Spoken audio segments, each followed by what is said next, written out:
یہ ایک ایسے صحافی کی کہانی ہے جس نے اپنی کتاب کا نام ہی خواب لے لو خواب رکھا، کیونکہ اس کے بہت سے خواب خواب ہی رہے مگر وہ پھر بھی اپنی زندگی سے مطمئن تھا۔ ایک دن مجھ سے کہنے لگا، یار اب میں 70 سال کا ہو گیا ہوں، سارے بچوں کو پڑھایا، اب وہ اپنے گھروں میں ہیں اور میں لکھتے لکھتے بوڑھا ہو گیا ہوں، مگر اب بھی کام کر رہا ہوں۔ چلتے پھرتے لکھتے پڑھتے ہی چلا جاؤں تو کیا بات ہے۔ اور پھر ایسا ہی ہوا۔ روز اس کا فون آتا، پریس کلب کب آؤ گے؟ اس روز وہ کلب نہیں آیا، صرف اس کے انتقال کی خبر آئی۔ اپنی اہلیہ نسرین سے بہت محبت کرتا، چند سال پہلے اس کا انتقال ہوا تو وہ ٹوٹ سا گیا۔ اپنی کتاب میں اس حوالے سے لکھتا ہے، میں اسے تھر پار کر لے گیا تو بہت خوش ہوئی۔ میں نے کہا یہیں گھر بنائیں گے۔ اس رات ہم 1 بجے تک باتیں کرتے رہے، منصوبے بناتے رہے۔ 3 بجے اس کی طبیعت خراب ہوئی، اسپتال لے کر بھاگے۔ 4 بجے اس کا انتقال ہو گیا۔ شاہد حسین زمانہ طالب علمی میں بائیں بازو کی طلبہ تنظیم NCF سے وابستہ تھا، بعد میں کمیونسٹ پارٹی کے انڈر گراؤنڈ سیل میں بھی رہا۔ شاہ ایران کا جشن، شہنشاہیت، مشرقی پاکستان میں فوجی آپریشن اور اس کی طرح کی دیگر موضوعات پر پمفلیٹ وہی لکھتا تھا۔ ایک دن بہت سے کامریڈ ساتھیوں کے ساتھ پکڑا گیا، جن میں نیشنل عوامی پارٹی کے جنرل سیکرٹری محمود الحق عثمانی، جاوید شکور، تنویر پہلے سے ہی گرفتار تھے۔ انور پیرزادہ اور 1-2 ایئر فورس کے لوگ بھی شامل تھے۔ ان کو بغاوت کے الزام میں گرفتار کیا گیا تھا۔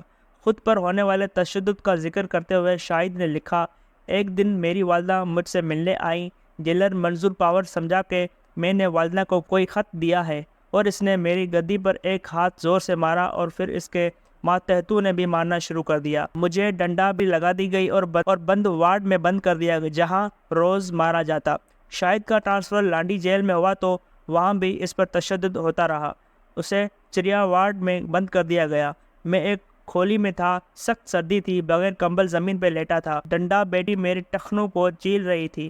وہ بڑی اذیت کی رات تھی۔ شاہد کی کہانی پڑھ کر مجھے اپنے ایک اور صحافی صبی الدین گوسی یاد آ گئے۔ PP کے ایک سیاسی کارکن جاوید چودھری نے بتایا تھا کہ ہم جب میاں والی جیل میں تھے تو ایک دن ہم نے دیکھا کہ اس کو بیڑیاں لگی ہوئی ہیں۔ ہم نے احتجاج کیا جیلر سے کہ یہ ڈان اخبار کا صحافی ہے، کیا آزادی صحافت کی بات کرنا اتنا بڑا جرم بن گیا؟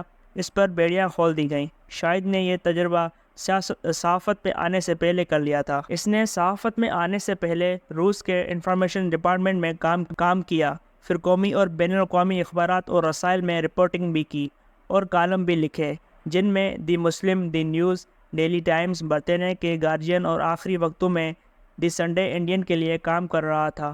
اس کے علاوہ Herald, business today, business record اور دیگر اخبارات میں بھی کام کیا، مگر جیل میں ہونے والے تشدد نے اس کا نروس بریک ڈاؤن کر دیا تھا۔ بلوچستان کے سابق گورنر میر غوث بخت بزنجو سے علاج کے لیے باہر بھیجنا چاہتے تھے، تاہم وہ نہ ہو سکا اور وہ کام کے ساتھ ڈاکٹر ہارون ماہر نفسیات سے علاج بھی کراتا رہا۔ چونکہ ڈاکٹر صاحب خود زمانہ طالب علمی میں متحرک رہے تھے، اس لیے وہ شاہد کی بیماری کو سمجھتے تھے۔ شاہد افسانہ بھی لکھتا تھا، بس یوں کہیے کہ یہ اس کے دماغ میں آتا تھا، لکھ ڈالتا اور ایسے ہی موضوعات کا انتخاب کرتا۔ نہ اپنے بچپن سے جوانی تک کے عشق کے داستانیں پوشیدہ رکھیں، نہ اپنی اہلیہ نسرین سے ملاقاتیں۔ انچولی میں میرا اور نسرین کا گھر آمنے سامنے تھا۔ وہ نجی کمپنی میں کمپیوٹر آپریٹر تھے، اکثر اس پر نظر پڑ جاتی۔ پھر ایک دوسرے کے گھر آنا جانا شروع ہو گیا۔ وہ بڑے سادہ اور ہمت والی لڑکی تھی۔ میں ایک بار شدید ڈپریشن کا شکار ہوا تو ماموں نے والدہ کو بتایا۔ وہ کہنے لگی، اس کی شادی کر دو، ٹھیک ہو جائے گا۔ سانپ کے موضوع پر اس کی مختصر تحریر پورے معاشرے کی عکاسی کرتی ہے، کیونکہ ہمارے یہاں ہر طرف آستینوں میں سانپ ہی ہیں۔ پتہ اس وقت چلتا ہے جب آپ انہیں دودھ پلاتے ہیں اور پھر وہ ڈس کر اپنا مسکن بدل لیتے ہیں۔ ذہن کہتا ہے تم نے آستین میں سانپ پالے ہوئے ہیں جو کئی بار ڈس چکے ہیں، لیکن ان سے بچنے کے بجائے تم انہیں دودھ پلا رہے ہو۔ خوف نہیں آتا، دل سے پوچھو تو کہتا ہے کہ پرواہ نہیں، اب رگوں میں زہر دوڑتا ہے، یہ کاٹیں گے تو نشہ دو آتشا ہو جائے گا اور یہ خود زمین پر گر پڑیں گے۔ ہم نے اپنے ارد گرد اتنے نفرتیں اور منافقت پھیلا لی ہے کہ پتہ ہی نہیں چلتا آستینوں کا۔ اپنے سیاست میں ہی دیکھ لیں، جب کوئی وفاداری تبدیل کرتا ہے تو افسوس کے سوا لیڈر کے پاس کہنے کے لیے کچھ نہیں رہتا، کیونکہ زہر اپنا کام دکھا چکا ہوتا ہے۔ جب ذوالفقار علی بھٹو کو پھانسی ہوئی تو وہ ان دنوں کا اکثر ذکر کرتا تھا کہ کس طرح ریاست معاملات کو چلا رہی ہے۔ اسی طرح مشرقی پاکستان میں جو کچھ بنگالیوں اور بلوچستان میں بلوچوں، سندھ میں تو سندھی اور اردو بولنے والے ریاستی جبر کا شکار ہوئے، اس سے سبق سیکھنے کے بجائے آج بھی ایک دوسرے کو مارتے رہتے ہیں۔ وہ کہتا تھا کہ ایک خیبر پختونخوا خوش پوش تحریک اور غفار خان کا تھا اور ایک طالبان اور ان کے حامیوں کا ہے۔